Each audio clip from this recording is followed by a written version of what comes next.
Hi, I'm Reverend Cindy Layton, and I'm the pastor at Smithville First United Methodist Church. Welcome to worship today. As part of this video, you will hear the choir's special song for the morning, and you will hear me as I give the sermon. I hope that it blesses your heart. God bless. Not when your body is ravaged by illness. Not when depression is too much to bear. Not without her voice joining yours in Christmas carols. Not when you feel all alone, even in a crowd. Not when you are not sure you can even afford the rent or the mortgage, let alone presents. Not when they are trying their best to get the best of you. Not when another Christmas party means that he will come home drunk again. It's the most wonderful time of the year, right? Not. And trying to smile and say Merry Christmas is more than difficult. It's pretty near impossible. C.S. Lewis once wrote, "No one ever told me that grief felt so much like fear." It's pretty near I am not afraid. But the sensation is like being afraid. The same fluttering in my stomach, the same restlessness, the yawning hole. It's the happiest season of all, with those holiday greetings and great happy meetings when friends come to call. It's the happiest season of all. No, it's not. Not after he has died. Not after the doctor gave you the news. Not after they told you they would be downsizing. Not after the tsunami, the hurricanes, the earthquake. Not after when there's so much violence and destruction in the world. In truth, it has never been the most wonderful time of the year. Certainly not in these days surrounding this Christmas for some of us, and certainly not in those days surrounding the first Christmas so long ago. The story of the birth of Jesus is not to be told with a jolly voice and a "Mary, how you doing?" It's the story of a teenage girl pregnant with a child that is not her husband's. It's the story of a child born in a dirty stable room. It's the story of a family of refugees who had to flee their homeland so that their child would not be killed.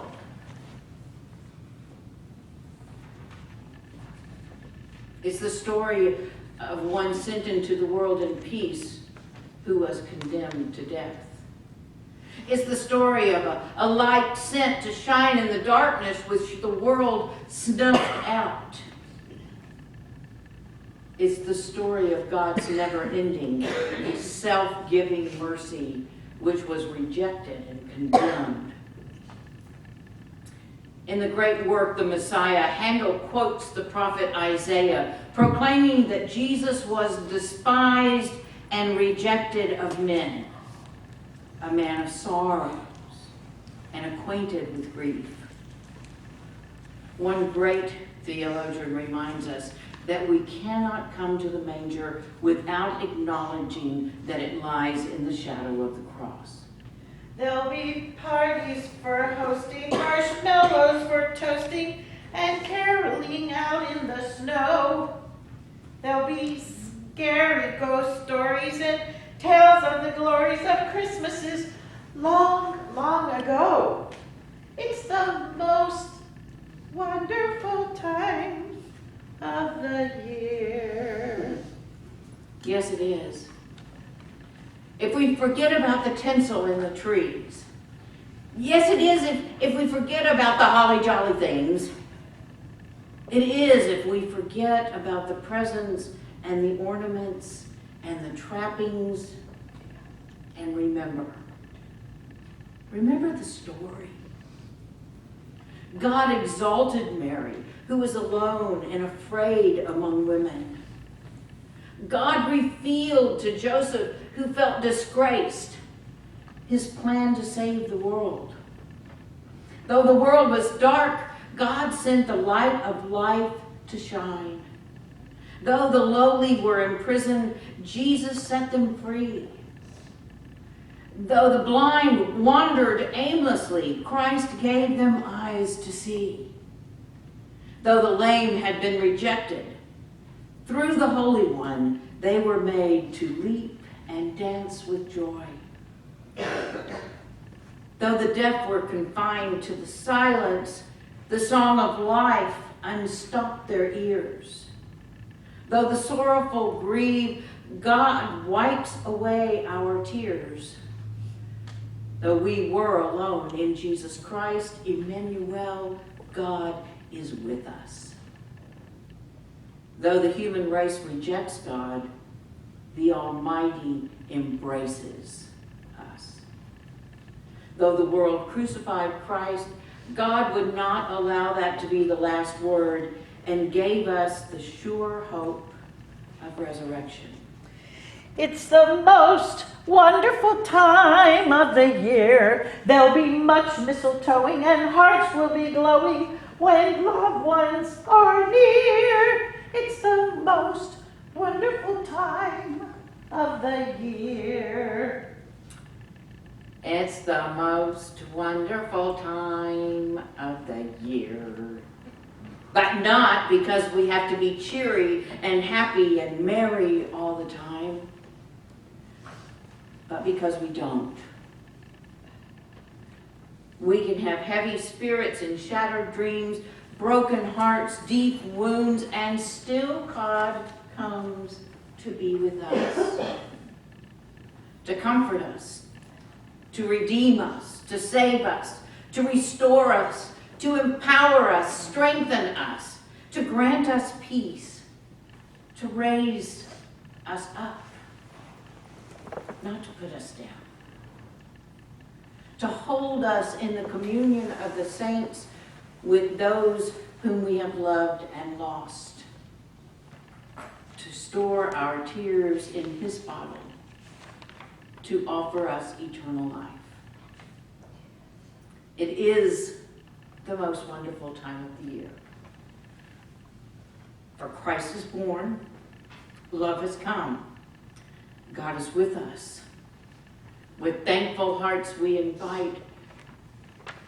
are invited not to feign happiness, but to remember his promise and know that in the fulfillment of time, God will wipe our tears away too.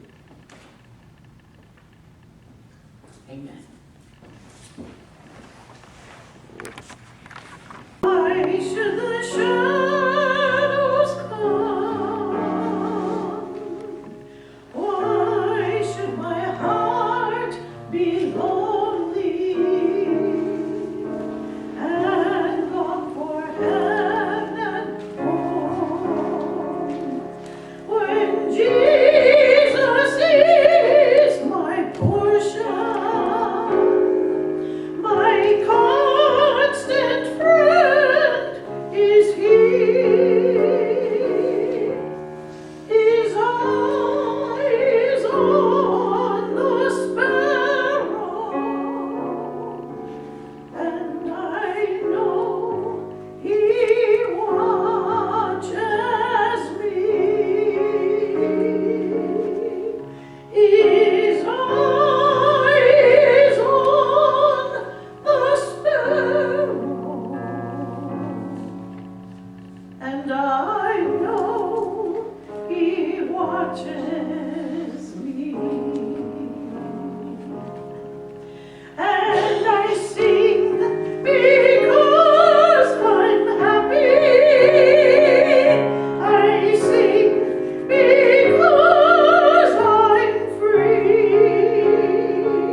and I know He watches me.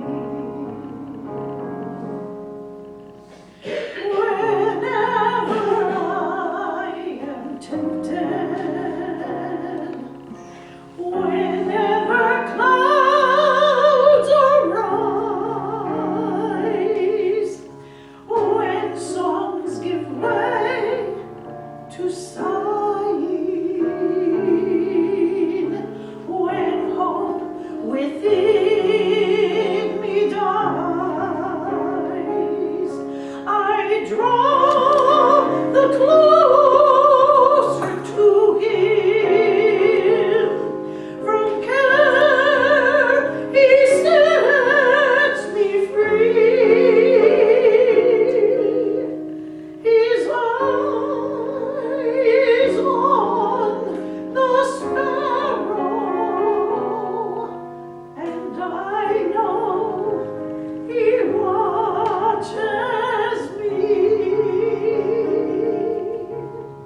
His eyes on the sparrow, and I know He watches me. And I sing because I'm happy. Yes, I sing because